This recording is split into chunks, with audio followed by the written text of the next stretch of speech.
You raised the seed round, you sold the dream to investors. You sold the dream to your team, and now comes the part nobody budgets for. The dream might be a nightmare.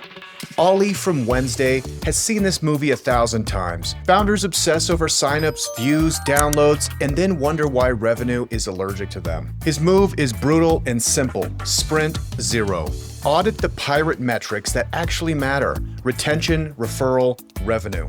Then force a 30 to 45 day roadmap tied to real outcomes. Not vibes, not vanity, data, customer pull. Here's the cheat code. Record your customer calls, send them to Ollie's team, and they'll help you separate insight versus noise. Because customers will say yes while silently meaning no.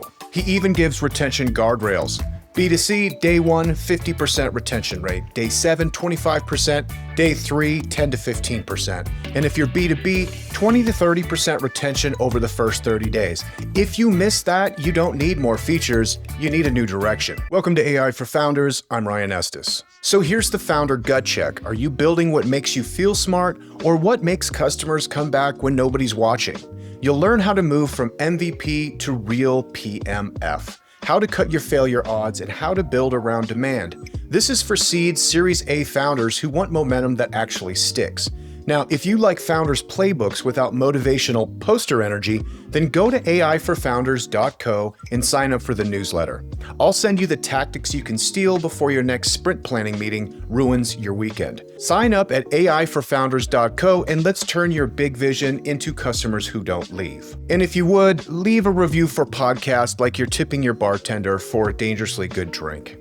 Now, founders, quick question. Do you want more customers without spending your life inside ads manager spreadsheets? That's what Kitcaster does. We help founders and executives get booked on the right podcasts with the right audiences so they can build trust at scale.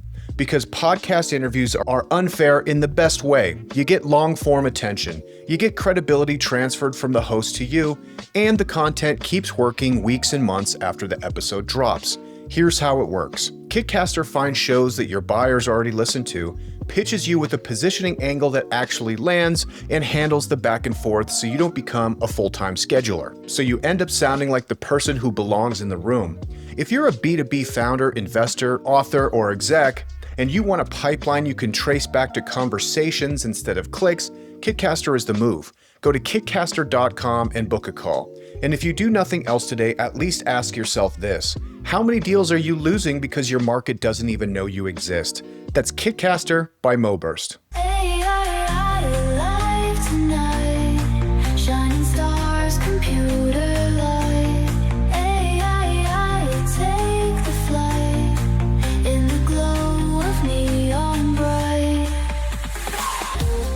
Okay, so let's start from the beginning of the engagement. Someone just raised, let's say, a seed, pre-seed, they're coming to you, they've sold their vision to their investors, they've sold their vision to their team. They need to sell their vision to Ollie because ultimately it's going to get built. How do you like to begin with a customer?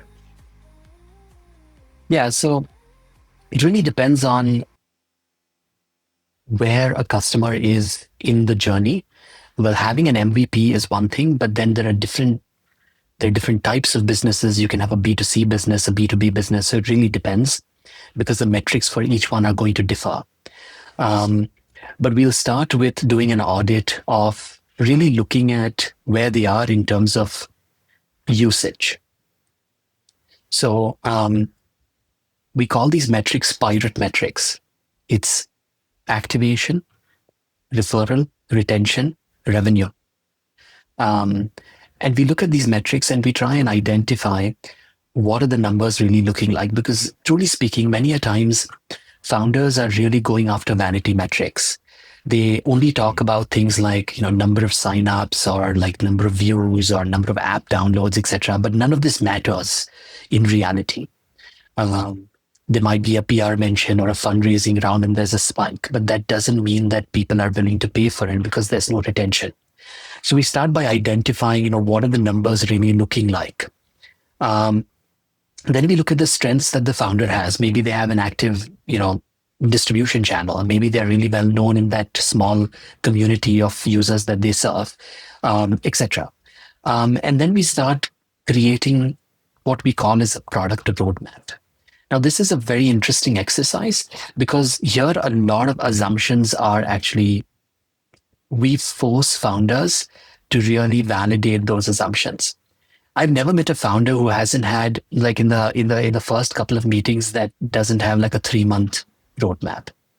Um, and when you start digging down and identifying, why do you want to build this? Like, what is the business outcome that you are hoping to achieve that will come out of it? Usually, the intentions are very good, but they don't have any data to back the fact that building this is going to change this metric. Whether it's number of signups, activation, retention, referral revenue, they don't know. So they really need help identifying what to build. And all of these things that I'm telling you is what we call a sprint zero. So a sprint zero, the outcome of a sprint zero is identifying a roadmap. And we don't want a very long roadmap. We typically want a 1 month or 1.5 month roadmap. That's it. And we really force founders to just talk to customers. And we'll go down to even like telling them, record that conversation and send it back to me. And we'll drill down and we'll identify, what did the customer actually mean when we asked this question? Because many times customers will just say yes, but they don't really intend to purchase. Doesn't really mean that they're going to purchase. And we identify we try and convert all this information into insights. We identify what is an insight and what is just noise. And we try and convert that into a roadmap. There's a lot of work that the founder has to do during this phase. But what comes out of it is a roadmap that we are sure of in terms of the sort of reach we have, that there is merit in building this. That's when we'll actually move to sprint one, which will be executing on that. So let's say when we do a sprint zero, it may lead to 2 sprints of work or 3 sprints of work, which will be implemented in like a sprint-wise manner, where we build per sprint. And after each sprint, we again reach out for feedback. So it's really geared towards looking at the data, forcing founders to go out and actually talk to the right ICP and see if, sprint on sprint, is there customer pull? We don't want to just sell it to them. We want to see if they're actually pulling this out of your hands and going and telling 5 other people, say, use this, on the B2B side, but on the B2C side, it would be very different. Yeah. Is it important to you that you're involved in kind of the early validation process? What if I came to you and I was like, Ali, I don't want to do sprint zero. I want to do sprint one. I already talked to like 4 or 5 people, and I am very confident that this is exactly what I want you to build. We've had many of those cases as well. And honestly, see, nobody knows what the right answer is. Nobody knows what's going to work. Ultimately, the market will decide and the end customer will decide whether this is something that they want to buy or no. We can just help reduce the odds of failure. So what we tell customers is that, we're not saying what you're saying is wrong, right? But the cost of going wrong, like, we want to make sure that you have max. Okay, so let's consider that, you and I are running a startup and we've raised X dollars. We typically have a timeline at which we need to prove whether what we set out to do is going to work or not. My job is to make sure that that runway extends as much as possible, and you're not spending it on doing the wrong thing. The minute I start having a conversation like this, they start to listen. But you're right. Like, every conversation that I've had with the founder, they're extremely confident that what they want is going to work. But on the other hand, I've also seen, like, every company that we've worked with, all the unicorns included, what they started off as what they will build is not what they are today. They are completely different. Yeah. Companies that started as B2C products are now marketplaces. There are some companies that started off as just being like a health assistant, and now they're selling like medicines online. It's completely different, So, yeah, I mean, the sooner you realize that the journey is about not you, but what the customer wants, and your job is to figure out where demand is, things change. I love this place right here. Entrepreneurship is like an addictive drug.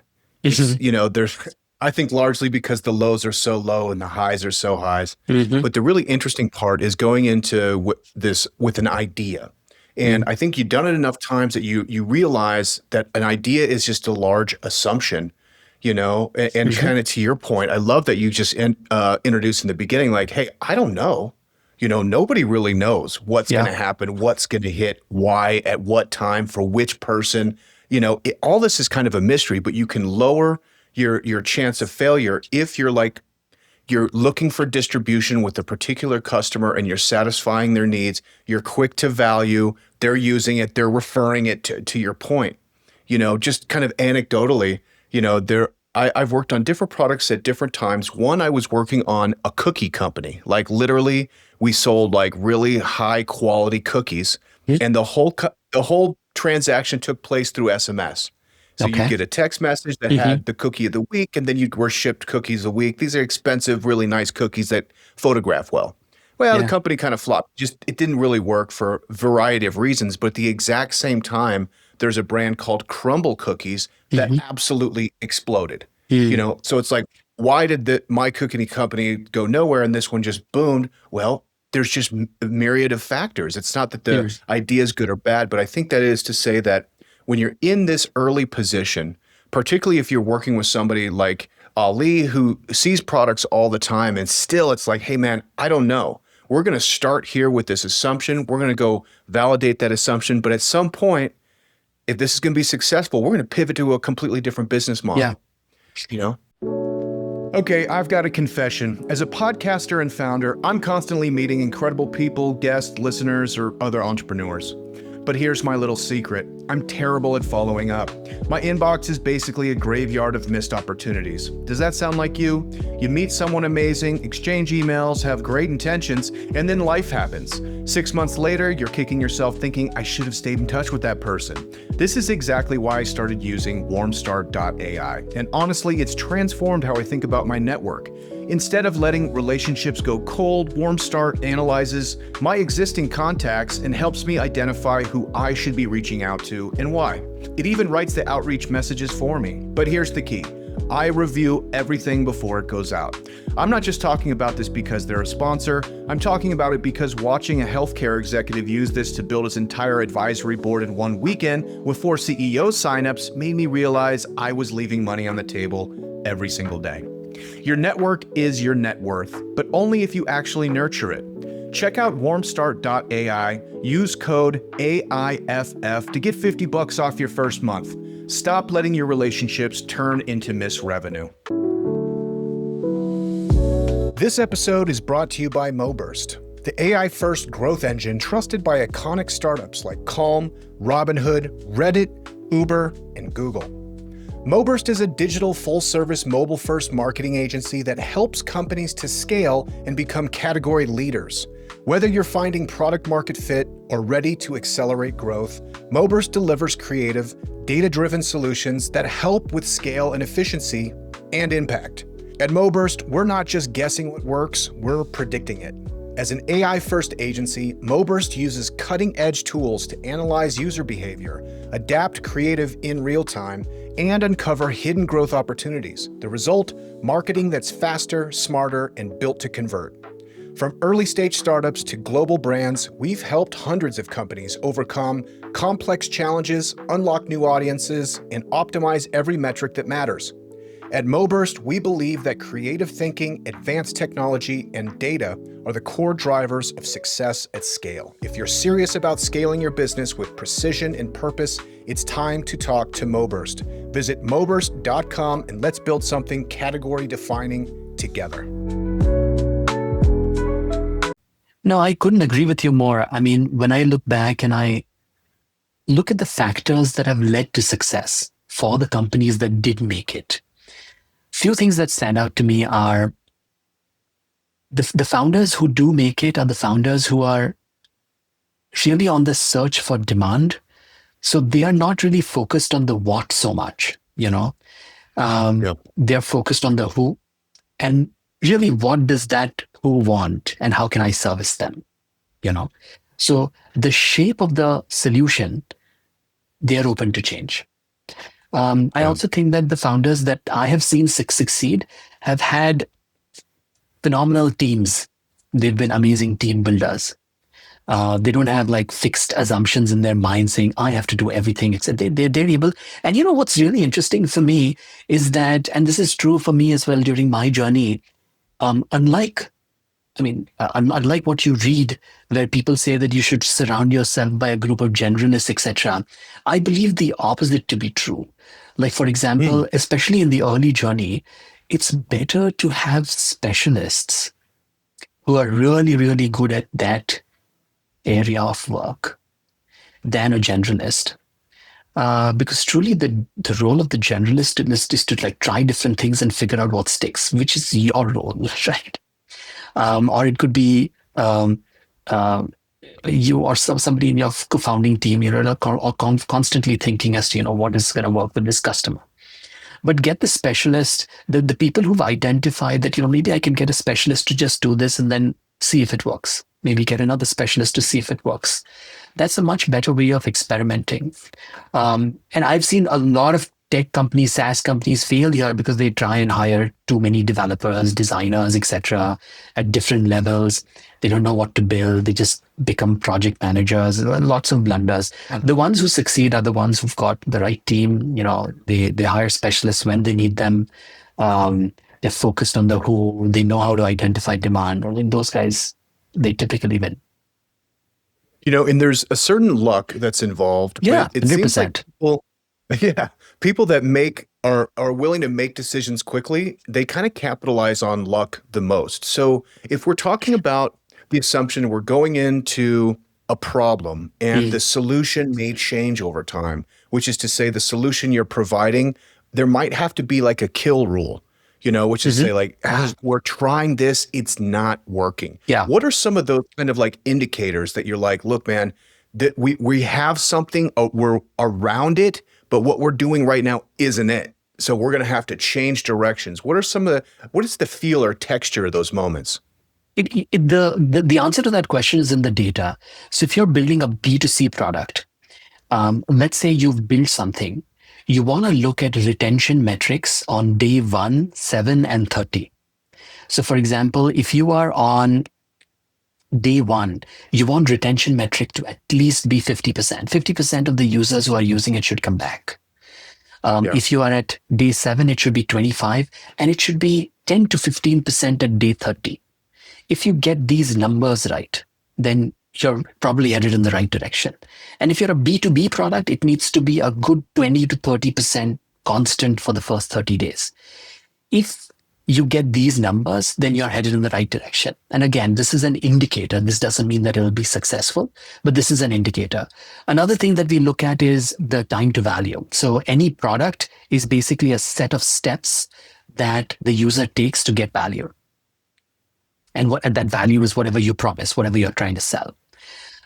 You want to make sure that there's least friction to get there, which Yeah. is why we keep telling And them to focus, have like a small feature set. yeah. And oh, go ahead. Sorry. No, go ahead. This is what gets me so excited about building with AI is because Yeah. time to value can almost immediate, Mhm. and so it changes the way you start thinking about software, at least for me, because now I'm more thinking about like, what is one very specific problem I can completely eliminate for a person forever, Correct. so I love these kind of like this data, which is to say, okay, B2B product at 30 days, I need a 20 to 30% retention rate. Otherwise, what am I doing here? Yeah. So with AI, you can go time to value very quickly. So kind of what I'm seeing are a couple of things. Well, actually, I've just kind of wrote down notes of what I like when I'm developing products. Mhm. One, I think typing sucks. I don't want to have to type to a chat bot. Mhm. Two, I want one button just to solve my problems. And I want it to work magically. I don't need you to hammer me with the AI, whatever. Just make that thing go away and fix itself. Yeah. So everything I'm kind of thinking in terms of that. Do you think that's a wise way to approach product development in 2026? 100%. I think The wise way to approach product development is to use what is currently available and to see the changes that AI is bringing in the end consumer. And everything that you told me right now is exactly the changes that we are seeing. Mhm. In a nutshell, what you're telling me is you want the product to be hyper personalized to you. These are your preferences. You want it to fix itself. You want it to be like smallest time to value. Like I'll give you an example of something that we're trying to do right now.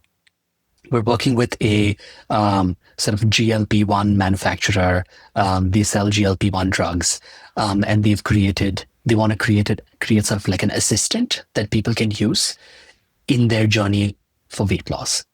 Now, if you really think about it, there are so many different types of people who are on this journey for weight loss. There may be someone who needs so much like emotional reinforcement to be on this program. And there's someone who's so data driven, he doesn't want anything, he just wants to see his stats, right? And you can offer such a personalized experience depending on preferences today. So I think the way to think about product engineering is hyper personalized, is to figure out, because now it is possible, is to figure out, how do you truly provide an engaging experience without all of the fluff that used to be around products. I also think that today you really need to think about your product as a part of a big ecosystem that the user is already using.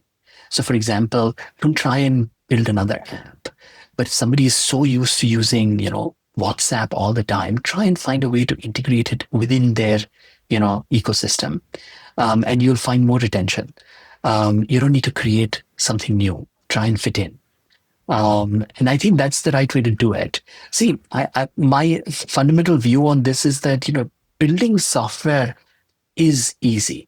There is no doubt about it. In fact, when founders come to us with an idea, we go and tell them you need to go and build an MVP yourself because we don't do idea. We start at MVP.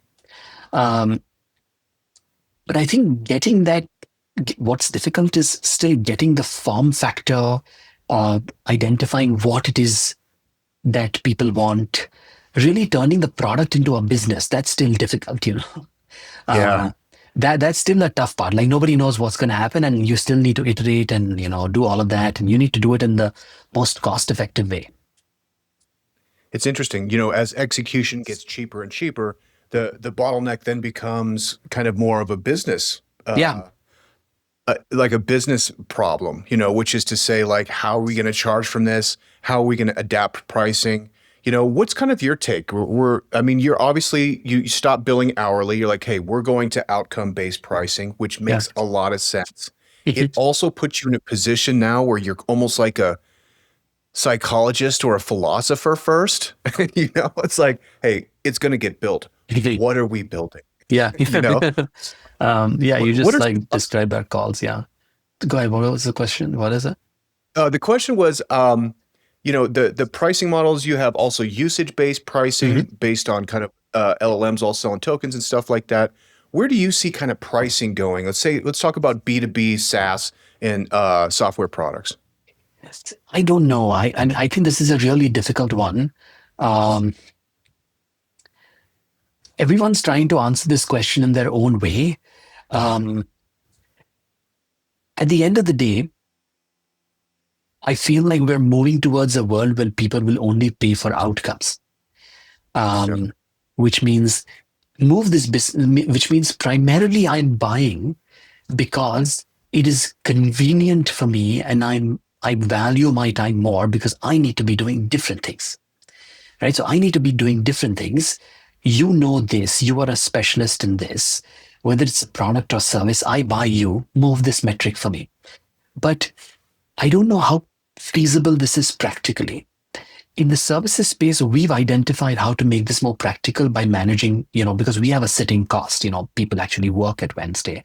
Um, so we need to figure that out.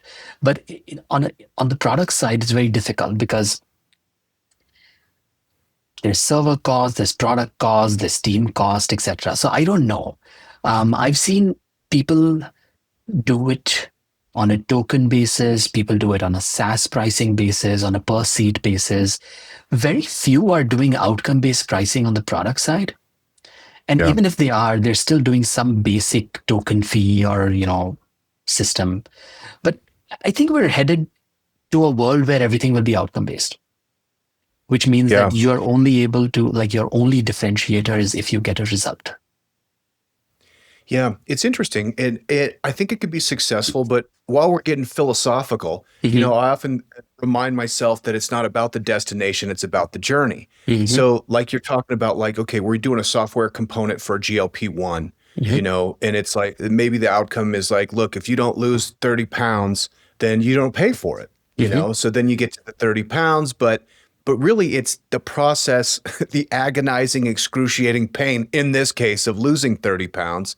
But that becomes like the juice. That's what you paid for. Is Yeah. like the experience, because maybe you're a bar graph guy. I really love on this subject. Just to give a shout out to Cal AI. They have a really cool app that you can take pictures of your food. It does your macros. It gives you all the charts, but it also gives weight loss. They're really pulling on all the emotional triggers. Mm. So I guess that's just a long way around of saying, like, if we're going to outcome based pricing, does it devalue the process to get to the outcome?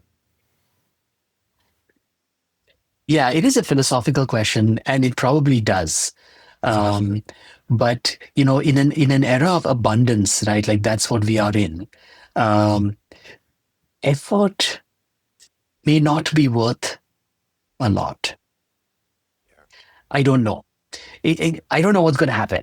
Um, because at the end of the day, a lot of jobs are actually measured by effort. Not everybody has an outcome or something like that. But Right. I don't know what's going to happen. But I feel like the value of that is being um, sort of depreciating year on year. I know. And maybe I'm just sentimental about certain things, but it's like, my kids, my guy has a 17-year-old and an 18-year-old, Mhm. and they both are really into music, which is awesome. And they have great taste. But, everything is in Spotify, like literally everything. And I was telling them, like, when I was 20 years old, I managed a record store. There used to be a thing called a music store. And I Mhm. was like, what you do is you go there and you'd have to listen to each individual thing and wonder if you want to buy this one or that one, because a CD, a cassette, an LP is like 25 bucks a piece.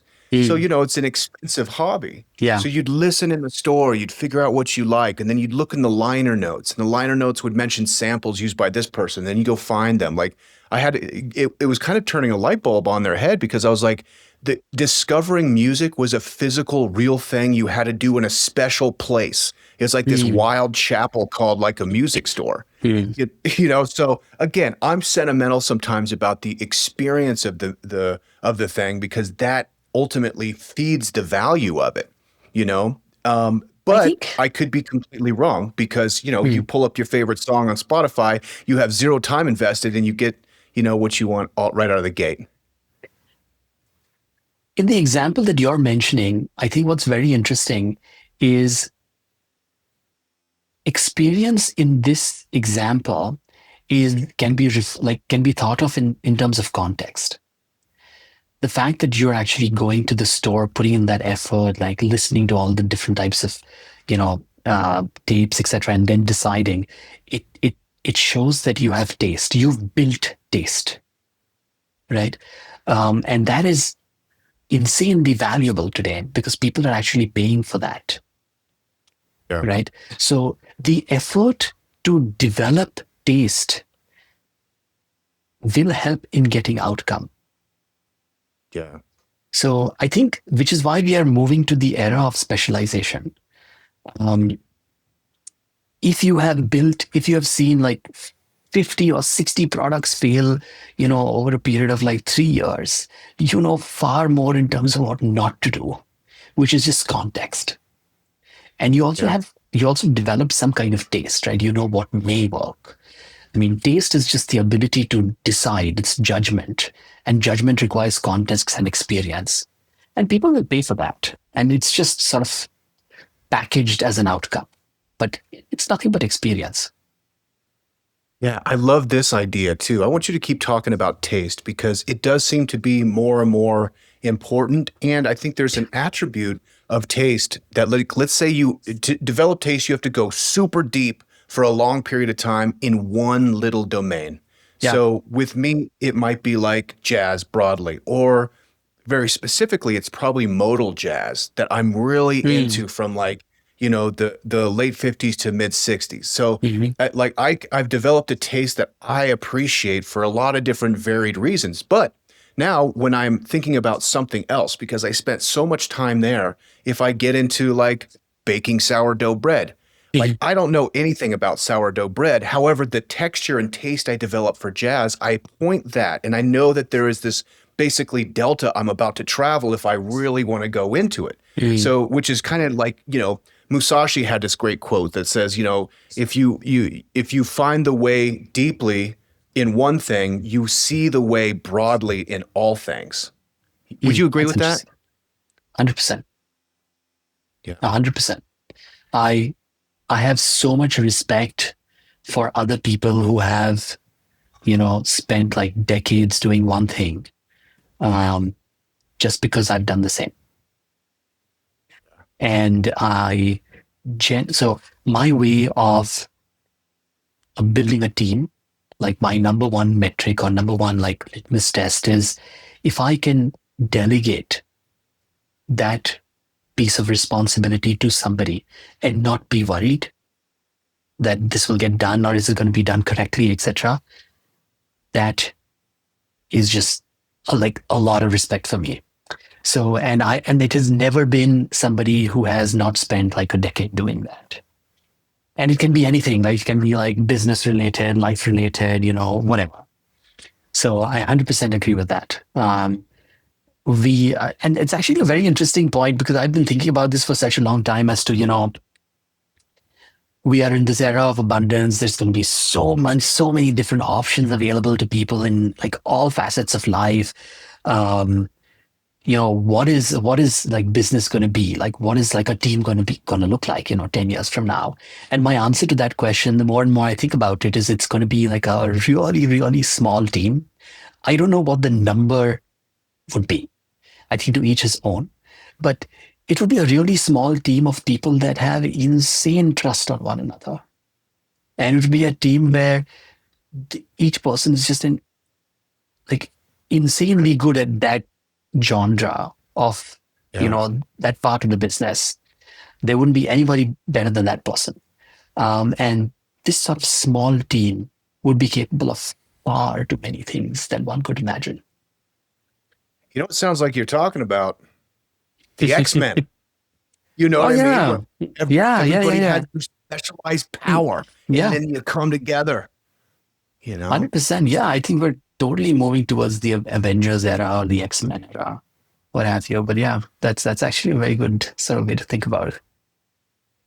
I think it's probably pretty appropriate because you're right. The ability for automation with AI is kind of like, yeah, Mhm. whatever. That's cool. We can like simplify some things, but the opportunity to augment, it's going to be have to be hyper personalized of like, okay, what is my zone of genius and how do I amplify that specifically for me? So automation pulls Mhm. everything out, but now I'm going to turn into Cyclops because that's what I do really well is I shoot laser beams with my eyes.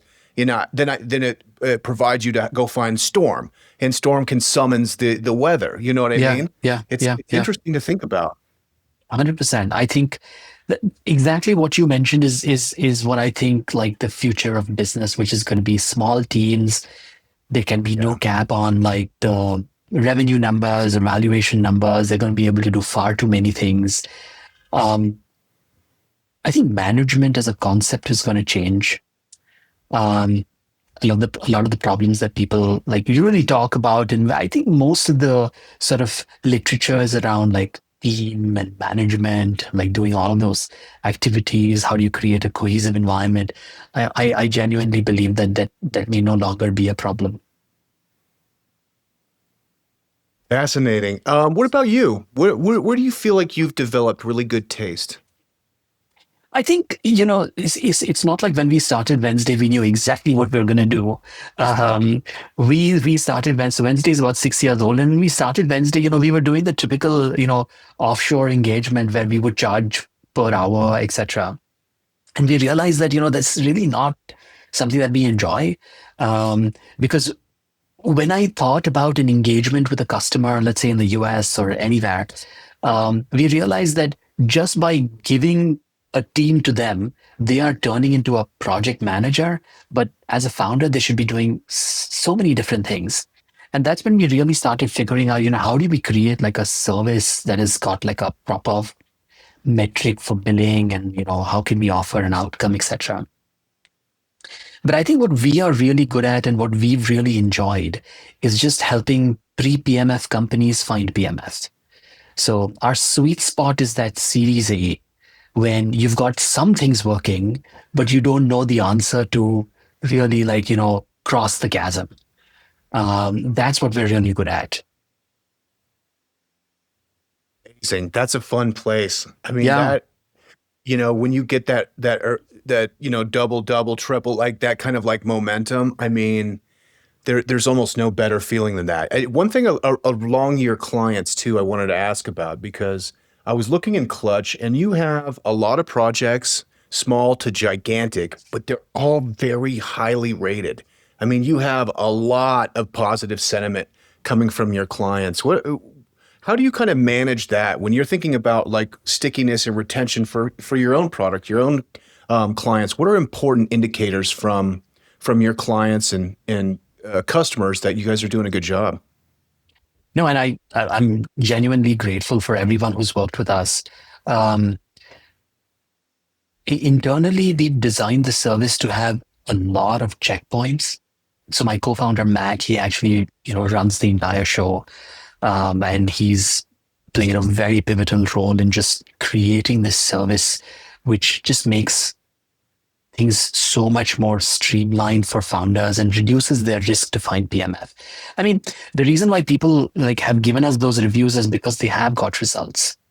Many of the companies that you see over there, they have achieved PMF, they've raised their next round, and they're now growing. Many of them have created internal teams. They're working with us on building parallel products.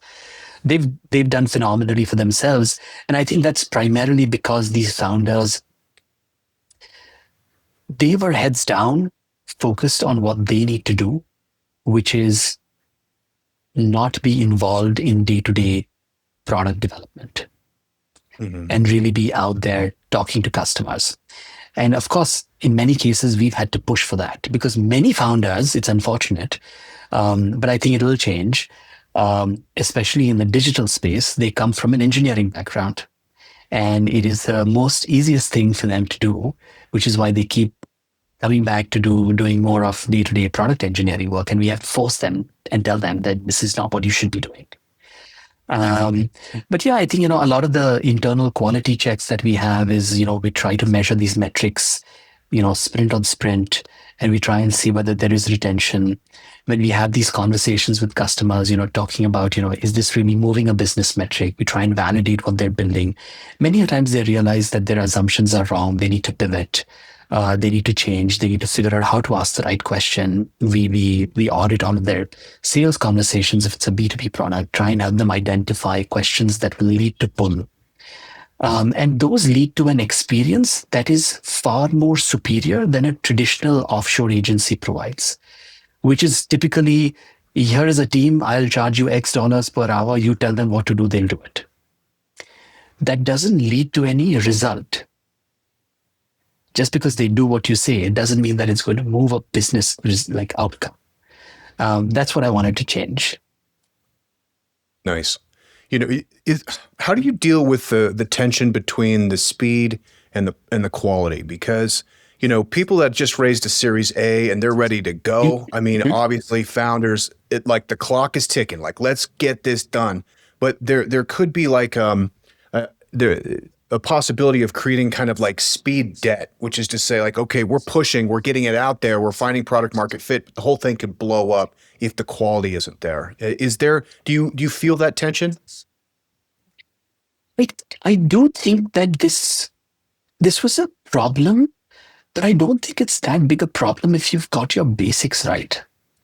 So as a company, we're a big Claude code user, and every project that we work on, we've got many, many quality checks in place in terms of, how is the code that How is the code going to be generated? We have all of these, markdown files that'll make sure that the same programming patterns are used. We have quality checks that ensure that test cases are written.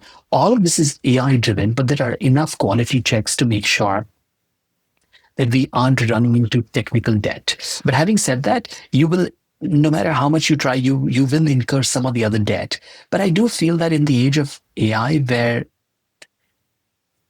change or the risk of change isn't so high, um, managing that debt seems far more feasible, which is why we keep telling founders, don't focus so much energy on technical excellence. The effort that you need to put in for technical excellence, if you have 1 million active customers versus a few thousand active customers, needs to be different. You don't need to be thinking about technical excellence, if you're at a few thousand customers. You don't need to have some crazy kind of AWS infrastructure and a 2-day deployment process. Go to market then becomes incredibly powerful, right? Because you're Yeah. technical excellence. Hey, buddy, we got you. Who are we selling to? Yeah. Do you feel like in 2026, that's really where a founder should be spending their time? Yeah, I think so. I 100% believe that founders should be spending all their time on the who and what they need. What's the demand rather than, what is it that they want to do or what they think they need. But at the end of the day, I have this big belief that the market has swings. So for example, everyone today is talking about distribution. Distribution is the biggest moat today. I mean, everything that I read, hear, learn, even on the podcasts that I'm listening to, they're all suddenly just talking about distribution being the moat. But this was not the case 6 years ago or 5 years ago or pre-COVID. Yeah. I think it's very important to identify what your strengths are. There's still a lot of merit in just building a good product and people recommending you. Or service, whatever it is. Focus on what your strengths are and don't go after what the market is telling you. Many founders today are trying to start YouTube channels. They've never really done any kind of marketing in their life, which is a recipe for disaster. So I don't think you need to do that. But there are other creative ways to solve these problems, but do it when it is actually needed, Yeah, it's interesting. I wonder, product-based marketing is almost over, where Yeah. I think a lot of people saw Mr. Beast launch Beastables and the Paul brothers launch Prime and create billion-dollar markets overnight. And they're like, whoa, Yeah. whoa, distribution, there's something here. Yeah. know? No, I completely cool. agree. I think that I think a lot of the market pull will come by just really identifying what people want. And if you provide them a very, very nice personalized experience that fits within their day-to-day routine or life of using different kinds of tools that they're already used to, you will see adoption. You don't need to do all of the fancy stuff. You just stick to the basics, and when you reach that point, you will find a solution for it. Yeah, I obviously the listeners of this podcast know my whole thing is distribution. It's something I learned early on 15 years ago, and I was going to develop my first software product. Yeah. And I had a similar conversation with these folks up in Boulder, and they're like, "Hey, man, yeah, we can build this. It'll cost you $250,000. Happy to do it, but then what?" And I was like, "Oh, So I had a light bulb moment, But I think also the just kind of the cultural milieu right now is business is cool and it's open to everybody like never before. So kind of infotainment, business, entertainment, podcast, all these different things where you're hearing these stories. It's much more relatable, I think, to people and more interesting and inspiring than kind of your classic celebrities, Nothing wrong with a pretty face, you know what I'm saying? But now you see a whole rise of kind of business entertainers almost, that it's just interesting how, to your point, it kind of ebbs and flows. And right now we're definitely in kind of that flow. While we got a couple of minutes left, I wanted to ask you about one quote, because what's fun about reading about you, Ali, is you got some hot takes. So one that I really love is you're in the camp of this company is not a family. I love that. So can you expand on that a little bit? Why is your company not a family? Well, I think a lot of small companies, I think of us as a small company. The number one mistake that the founder starts making is that they keep talking to their team saying, we are a family, which is really stupid if you think about it. If you think of a family, there are so many different interpersonal relationships. And I've never seen any family where there is no black sheep. There's always one or two. And everybody in the family is trying to protect that person. They're trying to cover up. They're trying to do more. This is very good for a family, but very bad for a team. I want to build a team that is hyper focused on getting results for our customers, that is extremely specialized, that can own their pillar, whether it's design, engineering, product, whatever. They need to own their specialization. And for that, I need to create a merit based system. I don't need a family. And it's very interesting that you asked me this question, because we also have an internal sort of newsletter that we share just via Slack. It's like a weekly message that we send to everybody. In almost every message, we always try and find out who in the team that week has done something that is different, that is worth mentioning. And we never mention anybody just for the sake of mentioning it. It's always when that person has actually achieved a tangible result for that particular business. That's when we mention them. So the whole culture is just built around merit. Like I wanted to build a team that is as driven about helping our customers as I am. Because I've been through this journey of building products, and it's extremely hard, and I found it very difficult to build a team, and I just wanted to build that type of team for all the different founders that are out there. Yeah. I love that. A merit-based system is always, it seems the most fair. Yeah. Well, I mean, that's not exactly true, because if the merit is basketball and I'm going against LeBron James, it's not fair that he's, built like that and I'll never succeed. Mm. But so is life. Mm. What I think is interesting, and maybe my question is about what we were talking about before, as we're moving from hours to outcomes, we're moving from technical merit is now kind of like dispersed. Everybody has the opportunity for technical outcomes. How does that affect kind of the org chart and seniority and roles? Where do you see kind of the evolution of like management roles kind of coming down from the founder? And then, if it was before seniors, juniors, these kind of things, and you kind of had very clear benchmarks of when somebody graduated. How do you see that changing? I think roles have already changed. So, for example, just in this last 1 year, I've seen two new roles that have like really taken center stage. Maybe you must have seen more. One is a GTM engineer. This role did not exist like 2 years ago. And another one is a forward deployment engineer. These roles did not exist, like 2 years ago. Like this is all new. So I think the org chart is going to rapidly change. The way I see it is there'll be a core team of generalists, which is going to be extreme, which is not going to be hired. It's either going to be co-founders or it's going to be specialists turned into generalists. And the only people who are going to be hired are going to be specialists.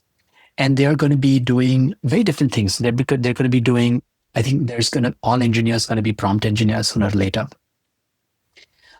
Designers are going to be doing product and design. There's going to be some overlap there. Engineers are also going to be doing product and design. And then the product manager or the product person is going to be doing product and marketing. There's going to be a lot of change. A lot of the operational work of just doing your job is going to be taken over by AI. A lot of time is going to be spent on figuring out what to do, why should we do it, is this the right thing to do, validating that, etc. I'll just give you an example. A project that we would have done with, let's say, 6 people, we are now able to do with, let's say, 3. And we are charging, and because we are offshore and it's a smaller team, the per sprint price is far lesser, and per sprint we're able to do 3x what were able to do before. So that's just the magnitude of change. So the role is no longer you are a tech lead or you are a software engineer. You are a prompt product engineer, you are a product designer, and you are a product marketer. You're one pod. And and the outcome is, let's say, change this business metric. So I mean, we're seeing um, I mean, for us, we are able to service more customers with the same team size, um, be able to do more per sprint, charge lesser. All of this is a function of the roles being changed and also people changing their day to day. Incredible. Ali, the time got away from me. I've just got a couple of minutes. I'm not going to keep you over. This has been extraordinary. Again, the website is wednesday.is. And what's a good place for people to connect with you personally online? Just LinkedIn. You can connect with me on LinkedIn. I also run a newsletter, which is available on my LinkedIn, so you can sign up for that. Tremendous. Ali, thank you so much for joining me. It's a pleasure. Thanks. Ali, welcome to the show. Thank you so much for joining me. I'm excited to be here. Yes. And specifically, I want to talk about products. You sit in a very interesting chair, which is you see a lot of products because you build products.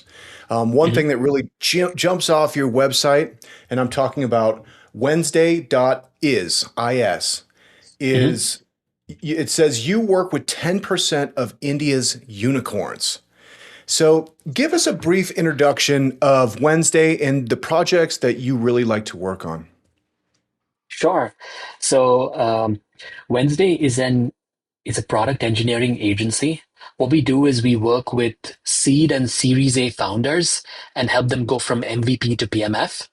And we also work with Series B founders and help them build parallel products that really drive revenue to the core offering and help these parallel products find PMF.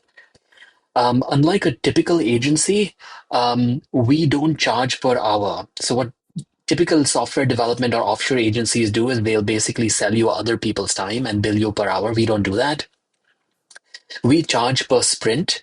And what we really focus on is we use a proprietary method called the adaptive engineering framework. And we focus on iteration, learning, and speed. And we use these frameworks and tactics to really help founders go from MVP to PMF. Now, the customers that you're talking about, which is 10% of India's unicorns, many of these customers have actually started with us from the Series A journey, and we've seen these sort of balloon and grow and become the companies that they are today. So we've seen all the cycles of early days, having that rapid growth, building multiple parallel products or entry points into what you offer. We've seen the engineering journey. We've seen their teams expand, contract, go through different things that happen in this product journey. But yeah, that's pretty much what we do. Incredible. And I'm glad you brought this up because that's part of when I was doing some research on you, I just found the great quote. It said, AI makes hours worthless, which Hmm. I love that because you have to start to look for a different unit of value, Yeah. particularly as you're leading a team. So like, how do you, what is the unit of value then as you're kind of assessing like progress week to week, let's say? Yeah. So I think the unit of value for like the founders that we help needs to be different from what we sort of use. Our unit for measurement or the way that we bill for our services is just per sprint.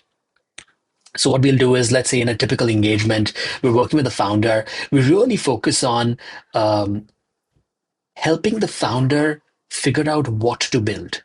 Because in this journey of finding PMF, technical excellence is not really needed. I've hardly come across a company that has had some MVP and is on their way to find PMF, fail because they had like a bug or something like that. It's never happened. But Yeah. far too many founders focus on technical excellence. But I think what really matters during this time is um, identifying truths that will lead to customer pull. And that requires rapid iteration, which for us is basically a sprint. That's how we build. We help people prioritize what to do, and we do it per sprint, and we bill them for that. But I think for the founder, the unit of really value needs to be how many conversations are you having with your customers? How much Mm-hmm. time are you spending marketing? How much time are you actually participating in sales calls? Let's say if you're a B2B product, how much time are you spending doing fundraising? Because really, at MVP, just the way a child has a developmental milestone and it needs to do different things, a founder needs to do different things once you have an MVP. And that is just focusing on these four things, which is marketing, sales, talking to customers, and fundraising. If you're doing anything else, that is not of value. Yeah. And that's where you come in. So Yeah. let's kind of begin this journey from the beginning. And I think it's helpful. And I love having conversations about building the product because founders Hmm. need to have the vision. They need to be able to Hmm. sell the vision. Hmm. And they sell it to their investors, as you kind of said in fundraising. They sell it to their team, and now they're like, okay, we're ready to we're talking to Ollie. We're going to build this thing, So they've got to come and bring it to you, and they're going to sell you on it with that same passion. But you're in a different position because you've done this many times. And so, what do you think is some of the misconceptions founders may have? Now, I like that you're talking immediately about like how many customers have you talked to? Like, are you sure this is going to fly? And also, are you sure it needs to be done? So, there's a couple of things operating here. One, there's a product that's going to be built. But it sounds like in the beginning, what you're doing is saying, like, are you sure you want to make this? Because we're going to make it. Is this what needs to be made? Is that kind of the process in the beginning?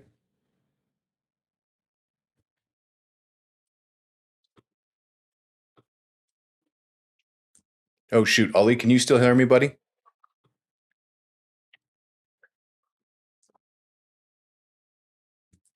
Hello? you hear me? I can't hear you, buddy.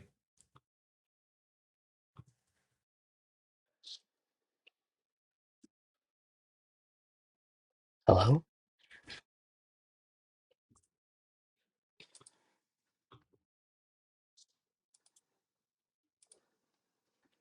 There we go. All right, you're What back. Can just, you? I have I no can't see idea. you though. You What just can't see happened? me? Yeah, I can see you now. Okay. Something happened. Okay. Okay, cool. I'm gonna hit stop and then I'll bring it back with that question. Okay. Hey, founders, let me ask you this. Are you building with AI or getting left behind by it? If you're serious about scaling smarter, faster, and bolder, you need to check out aiforfounders.co. It's your go-to resource for cutting through the noise and actually using AI to grow your startup. Each week, AI for Founders drops a sharp, no-fluff newsletter, dives deep with expert guests on the podcast, and hosts monthly workshops where you can get your hands dirty with the real tools and strategies. Whether you're pre-seed or Series B and beyond, launching something new, or just staying sharp, AI for Founders gives you the edge you need to win in 2025 and beyond. Hit aiforfounders.co to subscribe to the newsletter, tune into the podcast, and grab your spot in the next workshop. And it's all free. Build smarter, move faster, think bolder with AI for Founders. Now back to the show.